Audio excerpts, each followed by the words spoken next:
5 possible things are happening to you while you're meditating. I don't care if you are a very, very, very beginner or if you are an advanced meditator or if you're somewhere in the middle.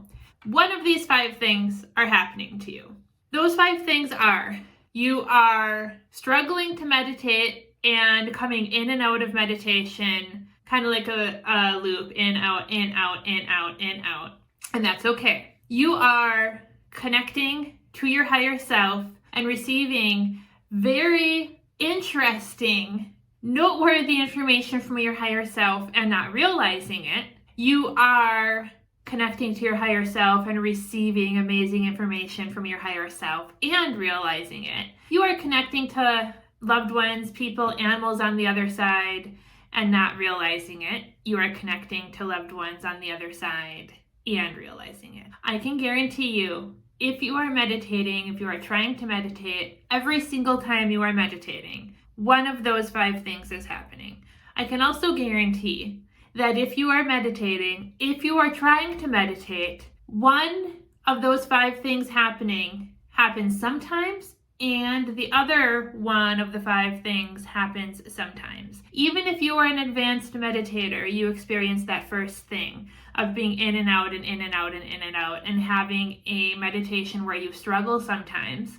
And even if you are a person who feels or perceives that you struggle often with meditation, I can guarantee you that you are doing one of those other 4 things, which connection to higher self for 2 of the times, or connection to loved ones in spirit other 2 of the times. I can guarantee you that you are doing one of those 4 things some of the time as well. There's this misconception that meditation has to be the absence of all thought, the clearing of the mind entirely. And that is not the case at all. Because when you are meditating, you are reconnecting to self. You are reconnecting to your soul. And when you do that, your soul is going to talk to you. And when your soul talks to you, it is going to come in using your clairaudience, using your clairvoyance, using your clairsentience, your claircognizance. And if you have watched any of my videos at all so far, if you haven't, go back and do so.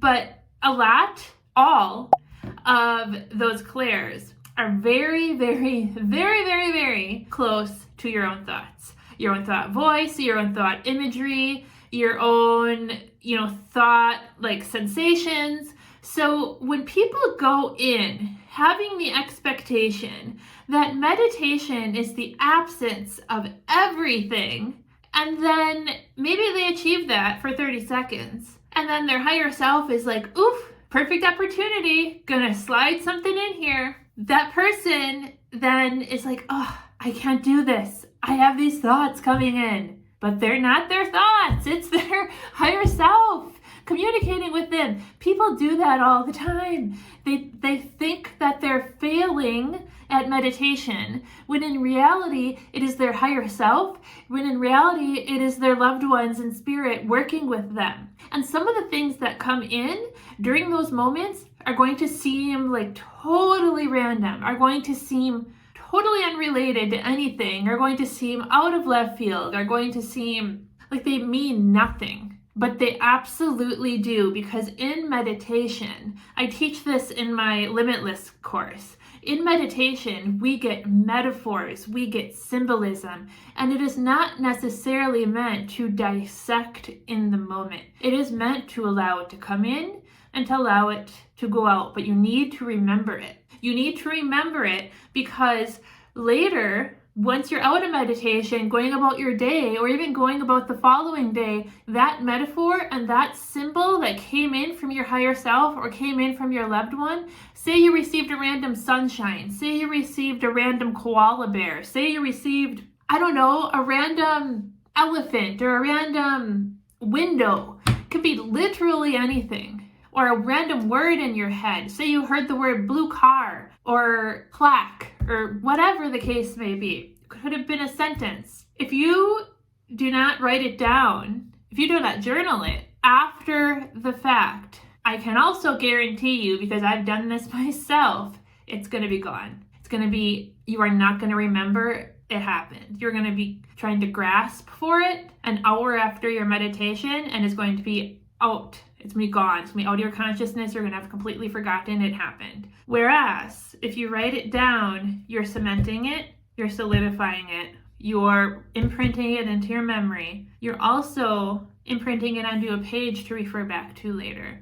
And then spirit and your higher self knows that you're taking note of it, and it will make sense later. You will receive an aha moment, an aha synchronicity, or something literally physical and tangible crossing your path to make sense. That symbolism, that metaphor that came into your consciousness, which you thought was you sucking at meditation or not being able to meditate. This is one reason, one very important reason, the very first reason why it is important to journal after your meditations. I know it's a chore and I know it's a pain and people don't want to do it, but so much meaty, important information, like the whole premise of it almost, comes in during meditation. If one of the whole premises of meditation is to meet yourself, is to become more acquainted with yourself, is to drop into yourself, and your higher self can be giving you intuitive hits, intuitive information, intuitive guidance, but you're dismissing it and missing it. If it meant writing it down, taking 5 minutes after your meditation to write it down, if that's what it took to receive that information and make the entire meditation worth it for you, I feel like that little inconvenience would be worth it. Makes it worth it.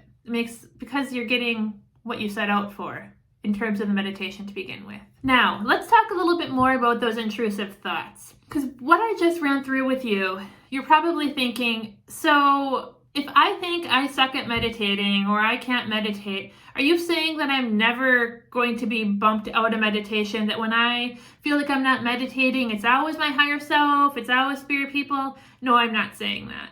I'm not saying that every single random thought you get isn't you being bumped out of meditation, isn't your brain. However, I do think that the majority of the random thoughts you get in meditation are not from you. And I say this from experience. There is a difference, okay? When you are receiving random thoughts that are coming from your human mind, they're not going to be weird. They're not going to be out there. They're not going to be illogical. Your human mind is going to make things up that are going to make sense. So if you are meditating and you feel like you can't focus, so let's say that you're meditating and you have a good 30 seconds, like I gave in the previous example, and then instead of something totally random like a koala or an elephant coming into your consciousness, like the example I gave, instead of that, your mind shifts to, this is stupid, I hate this, I don't want to do this anymore. That's where your mind goes.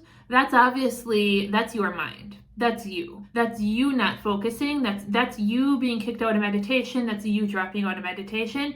That's that first scenario that I talked about in the beginning of the video of looping in, looping out, looping in, looping out.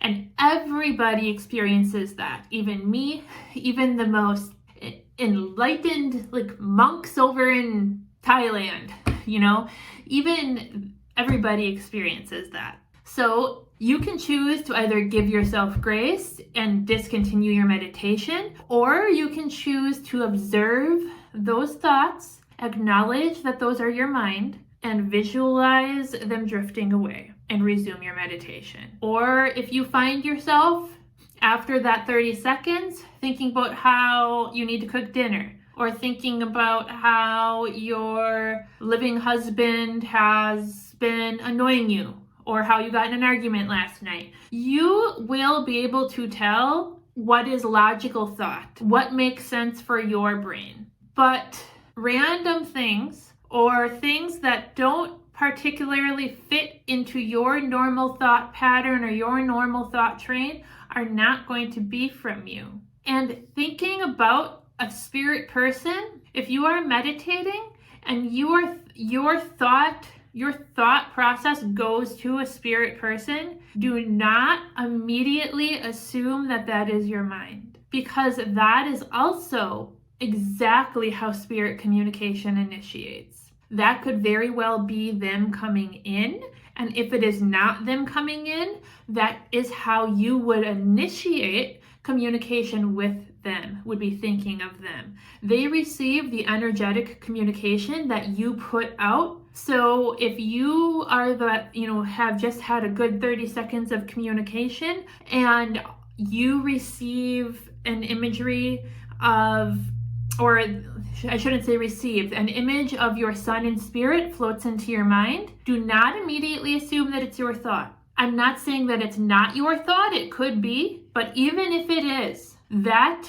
can and oftentimes will be you initiating conversation with your son, even if it is your thought. So lean into that and roll with that. Do not think that that is you knocking yourself out of meditation. And it can also very well be him initiating communication with you. If you let it knock you out of meditation and you don't roll with it and lean into it, you will have missed that opportunity. So why did I say in the beginning of this video that while meditation will not always be perfect for anyone, the other 4 instances are communication from our higher self. Sometimes we realize it and sometimes we don't. Spirit communication, sometimes we realize it and sometimes we don't. Well, why do we sometimes realize it and sometimes we don't? Because sometimes we're simply not cognizant of it. Because sometimes we're so deep in meditation, which is kind of the premise of it, right? We're just letting it flow. And that's often what you're supposed to be doing in meditation, is just letting it flow. And it's sometimes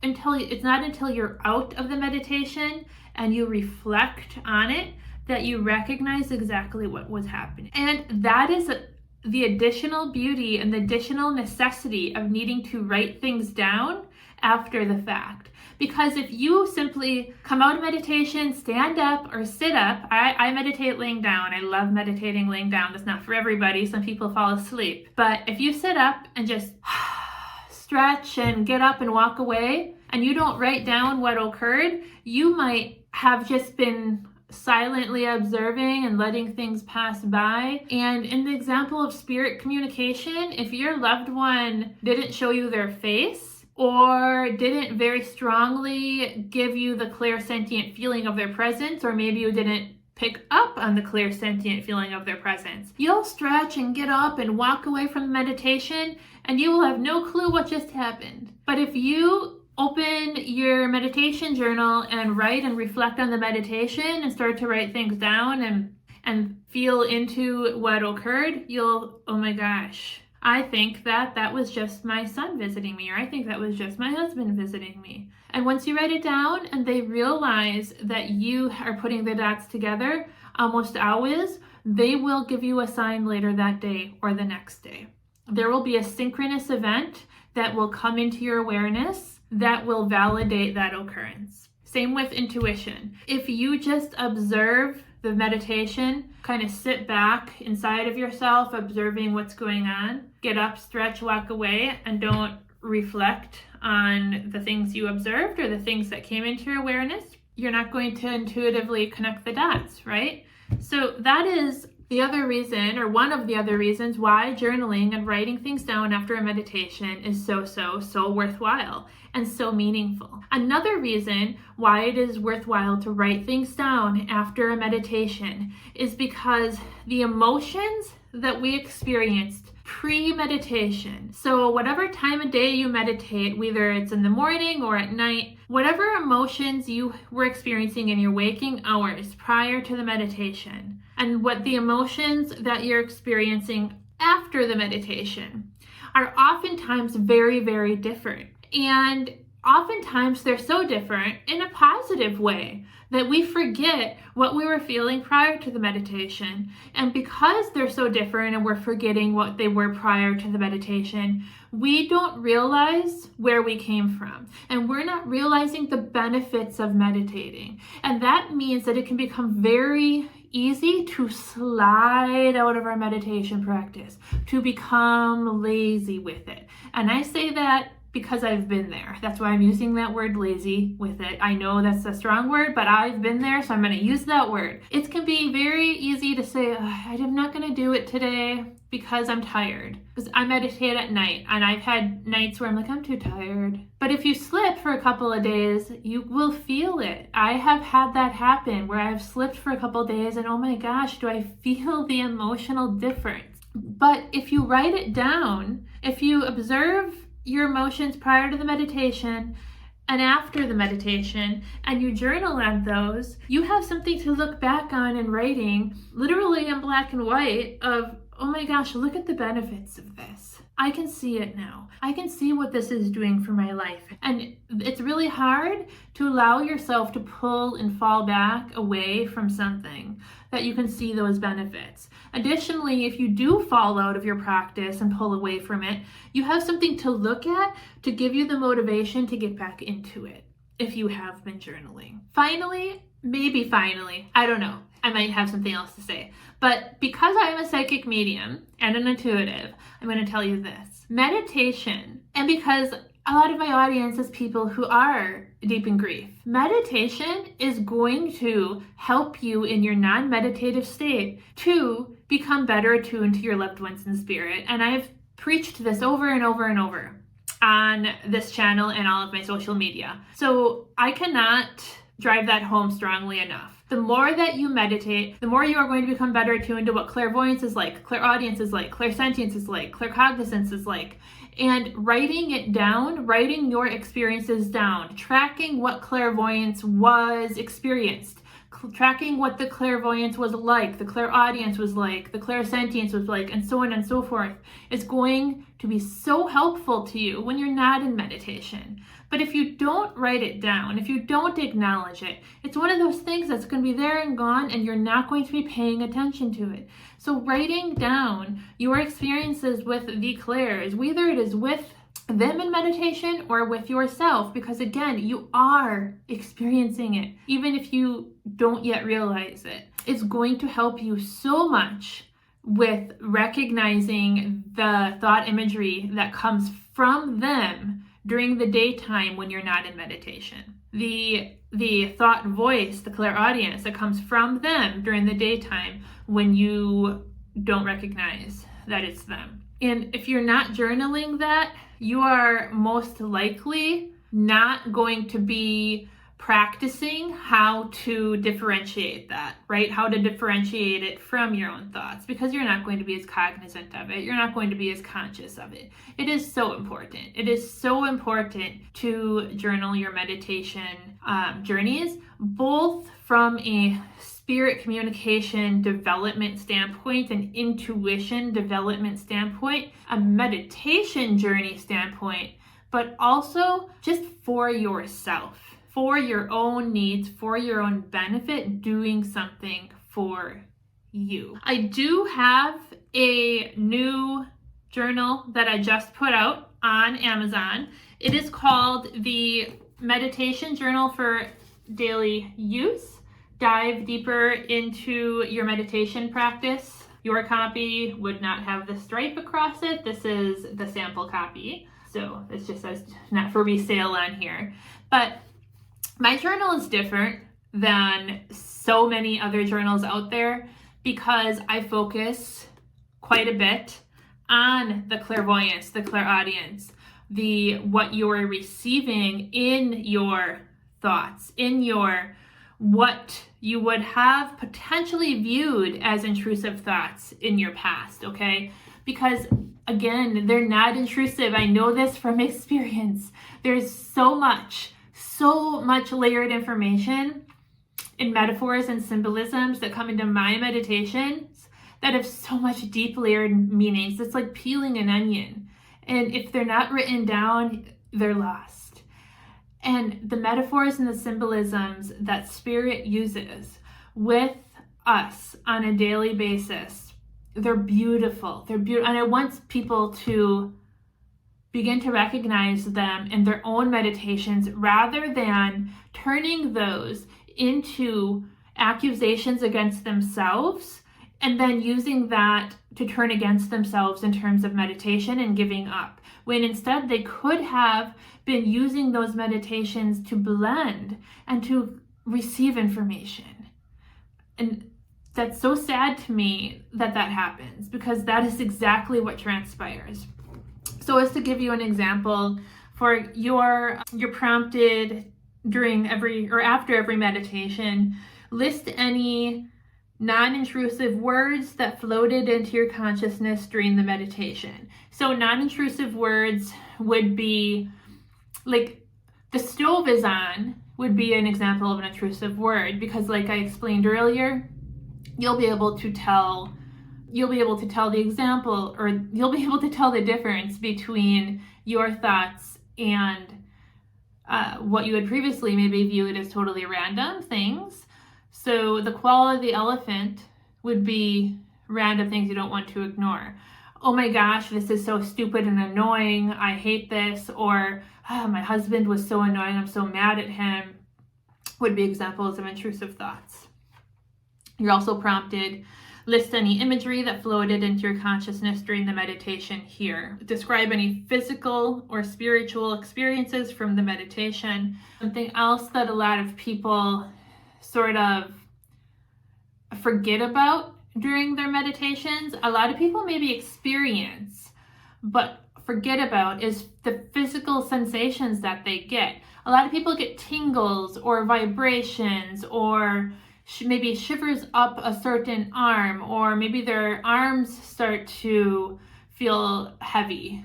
You want to start to pay attention to, when is that happening? Is that happening when an image is coming in? Is that happening during a time when you feel maybe your higher self or a certain loved one is coming in? You want to be prompted here to pay attention to all of that and to track that. Now, something else that this journal is really big on is tracking. It prompts you at the end of 60 days, or it prompts you at the end of each week, then at the end of each month, and then at the end of 60 days to go back and look for commonalities and look for similarities and things you can pull out of your meditations, from your notes, from your journaling going backwards, that you maybe didn't see along the way or notice along the way. So kind of like a bird's level view. There's also a section in the back that is my growing metaphor and symbolism dictionary. The reason that's in there is because once you recognize a symbol or a metaphor, it absolutely will be used again. So this is available on Amazon only. It is not on my website. I'm not sure if I'm going to put it on there or not. I will link the Amazon address in the description of this video. Hope this was helpful. If you have any questions about meditation or anything I've said in this video, definitely drop a question below. Happy to answer. Otherwise, this video I would recommend next. This video is about automatic writing, which is one of my other very, very, very favorite ways to connect to loved ones on the other side, especially if you are not a professional psychic medium and just looking for comfort with your own loved ones, your own people who are over in the afterlife. Until next time, much love. Bye.